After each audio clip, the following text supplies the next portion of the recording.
For years, the artificial intelligence industry has basically felt like this collective race to build the biggest engine possible. We have all been staring at these theoretical benchmark scores, debating fractions of percentages, and just, wondering what any of it actually means for you, for the person just trying to get through a regular Tuesday workday. It can feel incredibly abstract when you are just looking at charts. It really can, but overnight, it feels like that engine was finally dropped into a car, and that car is now driving down your street. So welcome to episode 533 of AI Brief, where we take a deep dive into the latest shifts in tech. I am your host, Demi, and joined as always by my co-host, Leah. Today we are looking at what happens when the barrier to building custom software simply vanishes. Hi, everyone, and we have a lot of ground to cover today. We do. We are tracking Anthropic's public release of a top-tier Mythos-class AI. We are also diving into this incredibly revealing Perplexity study that maps out exactly how agents are rewiring knowledge work. And we are exploring this really inspiring story of a Japanese farmer who used AI to single-handedly automate his crops. If there's one thematic through line for everything we are unpacking today, it is honestly this transition from potential into practice. We are finally moving away from raw benchmark scores and stepping into these ambitious real-world applications. The user is no longer just chatting with a bot. They are commanding a digital workforce. That is a perfect way to frame it. So let us jump into our first major update of the day. We are looking at Anthropic's public release of Claude Fable 5, and I want to explicitly note for the listener that this is in addition to what we covered in the last episode. What makes this specific release so groundbreaking is that Fable 5 opens the top Mythos tier to the public for the very first time. Which is a massive deal. Up until now, that specific level of reasoning was strictly locked behind closed doors. It was, and we should probably clarify what Mythos-class actually means before we get too deep into it. Good idea. So we're not talking about standard text prediction here. A Mythos-class model is designed for high-level, multi-step logical synthesis. It can take a really vague goal, break it down into sequential tasks, test its own work, and actually correct its own errors along the way. Which totally explains why the original April Mythos preview was so heavily restricted. I mean, it was only available to just over 150 vetted partners through Project Glasswing. That lockdown was necessary. Anthropic had surfaced some pretty serious flaws when the AI interacted across major operating systems and web browsers. Because when an AI model reaches this class of reasoning, those flaws are not just simple coding errors. We are talking about unpredictable behaviors when the model is granted agency to interact with complex digital environments completely on its own. Handing that level of unfiltered system access to the general public immediately presents severe security vulnerabilities. You just cannot release that blindly. Which brings us to how they engineered the solution for today's public release. Fable is essentially a slightly more restricted version of Mythos, and it utilizes this very clever routing system behind the scenes. The routing system is fascinating. It really is. Basically, if you query Fable on highly sensitive topics, specifically cybersecurity, biology, or chemistry, it does not process the request through the new architecture.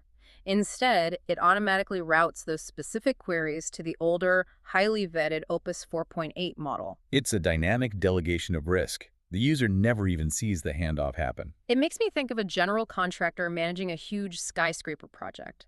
The contractor is incredibly capable of building the entire structure. But when a task involves, say, splicing the main high-voltage power line, they realize the risk is simply too high. So they automatically hand that specific job off to a specialized, deeply trusted subcontractor who knows exactly how to handle it safely. That analogy captures the architecture perfectly. And what makes Fable so significant is that even with those guardrails seamlessly routing traffic, it is hitting massive new highs across major benchmarks. I was looking at those numbers. We are seeing substantial gains over both Opus 4.8 and GPT 5.5 in coding and reasoning and complex knowledge work. Plus, the unrestricted Mythos 5 itself is also releasing today to Anthropic's Project Glasswing partners. So they get less restrictive use on cybersecurity at lower cost than the original preview. And here is where the rubber meets the road for your daily workflow as a listener. Fable is available right now in all Claude subscription tiers, but that flat rate access only lasts until June 22. That is the critical date to remember. After June 22, it flips to separate usage credits. We are looking at $10 per million input tokens and $50 per million output tokens. We should probably break down what a token actually is for a second, because this pricing model fundamentally changes how people work. Think of a token like a syllable or a piece of a word. When you are paying per million tokens, you are essentially paying by the syllable for the AI to think and speak. Paying by the syllable, that puts a real psychological weight on how you use it. It does. While a flat $20 subscription lets you experiment freely, moving to a metered structure means every single prompt has a literal financial cost attached to it. Mm. Every time you ask a question, a tiny meter is running. It forces a transition from casual chatting to intentional delegation. You cannot just use it as a search engine anymore. And that transition from raw capability to actual measurable user value leads perfectly into our next topic. The Perplexity study. Yes, Perplexity, in collaboration with Harvard Business School, just published this deeply revealing study on how AI agents are changing knowledge work. They compared Perplexity's new computer platform directly against traditional search to measure outputs, time saved, and the complexity of the tasks. The methodology was pretty thorough. They looked at 10,000 identical queries sent to both products. The results were wild. Traditional search was initially quicker, obviously, taking about 33 seconds on average. But the computer agent worked for an average of 26 minutes. On the surface, a user might look at those numbers and assume the 33-second option is far superior. I mean, why wait almost half an hour for an answer? But that completely misunderstands the fundamental mechanism of the work being done. Because search just points you to the raw materials. Precisely. Search leaves all the actual execution to you. The agent actually performs the labor. Perplexity estimates that if a user attempted to replicate the exact same workflow the computer agent accomplished in those 26 minutes, it would take the human user 269 minutes of manual labor via traditional search. That is over 4 hours of human labor condensed into 26 minutes of background processing. It is the difference between asking someone for directions to the lumberyard versus asking them to just build you a custom cabinet. But the most fascinating part of this study is what it reveals about human ambition. Half of what users asked the agent to do involved creating something entirely new. That is double the rate of creation we see in traditional search.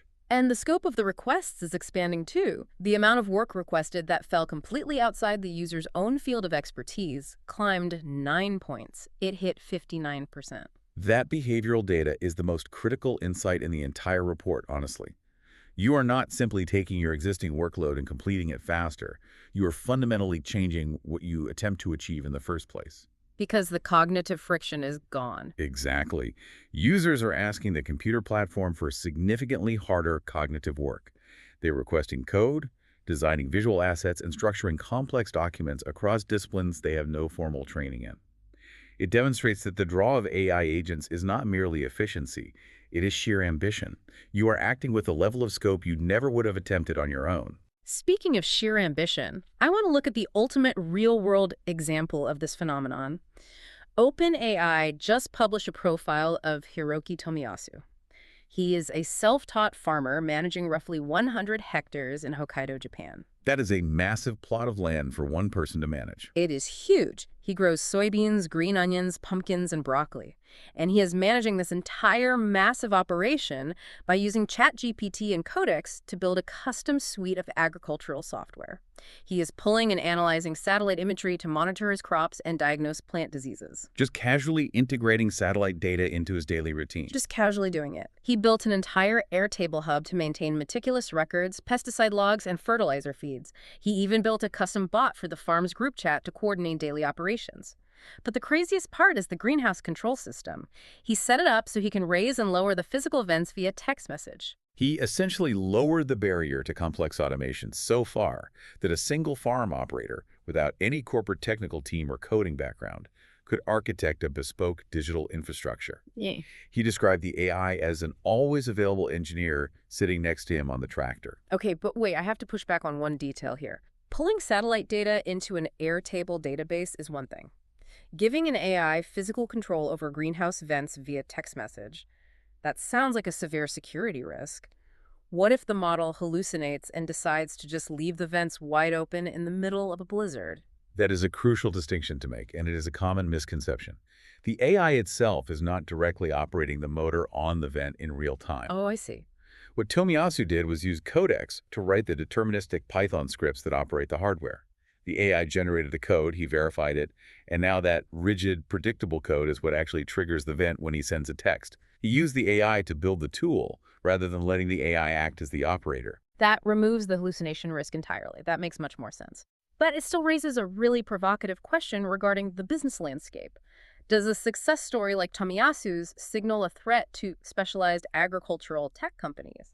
It absolutely disrupts the traditional software as a service model. I mean, entire enterprise businesses exist to sell farmers software that does exactly what he just built himself for the price of a basic AI subscription.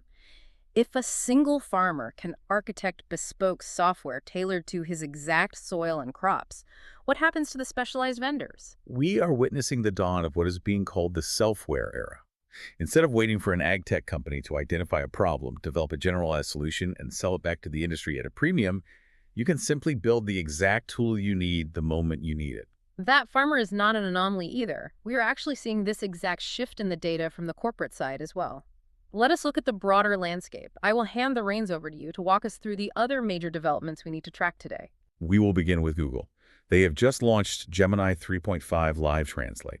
This is a new, real-time voice model capable of handling over 70 languages. And what makes this a technical breakthrough is the mechanism behind it. How does it differ from the older translation tools? Well, older tools used a three-step process. They transcribed your speech to text, translated that text into the new language, and then used a robotic voice to read it aloud. Gemini skips the text phase entirely. It utilizes native audio-to-audio processing. Because it is analyzing the sound wave directly, it actively maintains your original tone, pacing, and emotional inflection in the target language. That bypasses so much awkward friction in global communication. It preserves the human element of the conversation, which is huge. Moving to international infrastructure, China is mapping out a $295 billion five-year plan to construct data centers nationwide. Strategically, they're sourcing 80% of the underlying technology from local firms like Huawei. This is a localized silicon strategy designed to effectively freeze NVIDIA out of one of the largest infrastructure build-outs in the world. That is basically the creation of a parallel technological ecosystem, entirely isolated from Western hardware constraints. On the corporate side, Microsoft AI CEO Mustafa Suleyman made some notable comments recently regarding internal operations. He explicitly called it, quote, really, really dangerous for Anthropic to discuss Claude's potential consciousness in its internal instructions and constitution documents. He cited the confusion it creates around the nature of the models.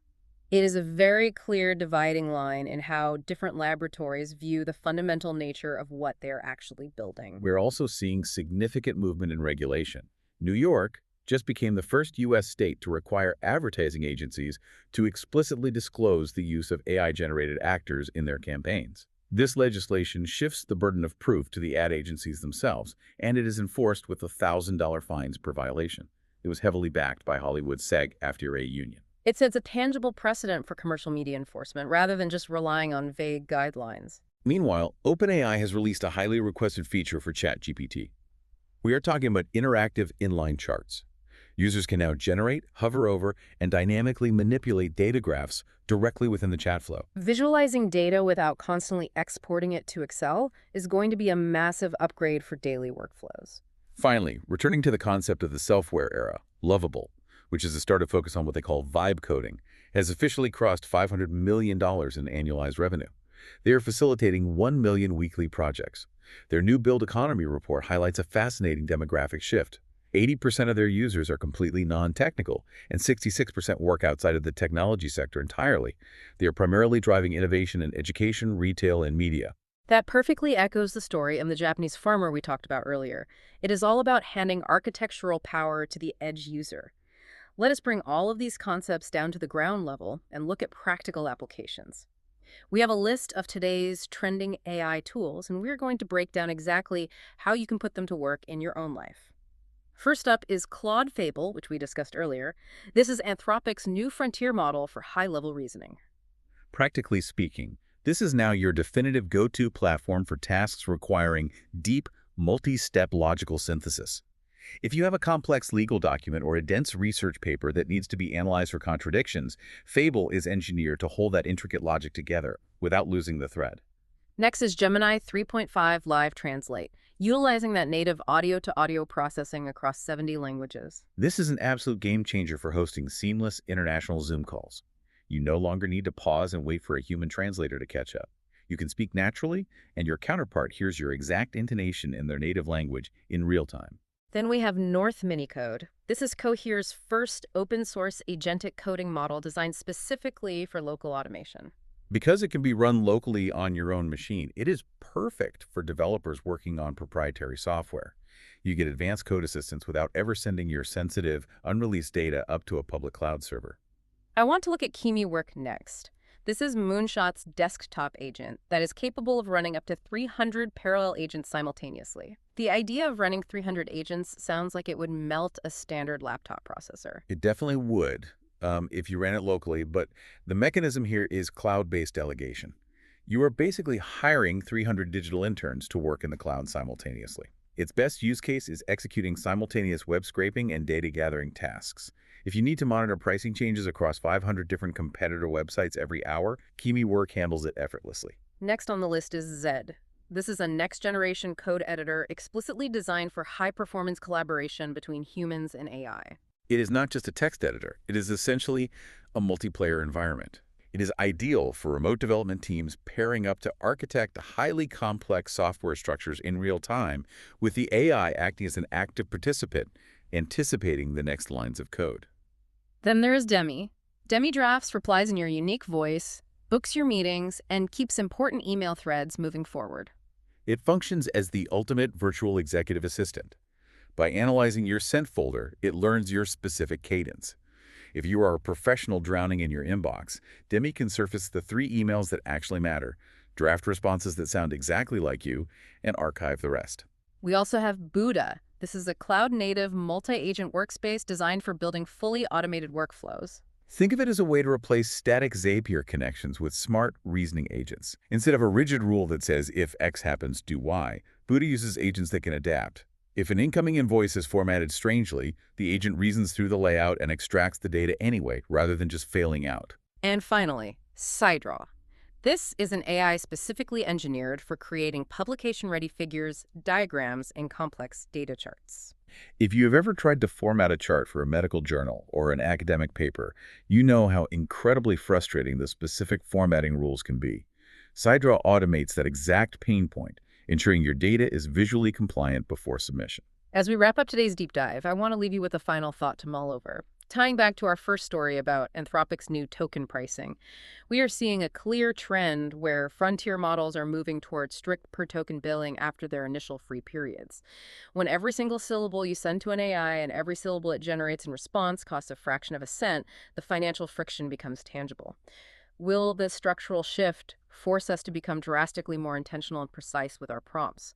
And ultimately, will paying by the word fundamentally change how casually we converse with the intelligence we are building? It is a question that will redefine our relationship with these systems moving forward. We will have to learn the difference between chatting and commanding. Thank you for joining us as we explored these shifts. Please be sure to follow and share the podcast. See you in the next episode.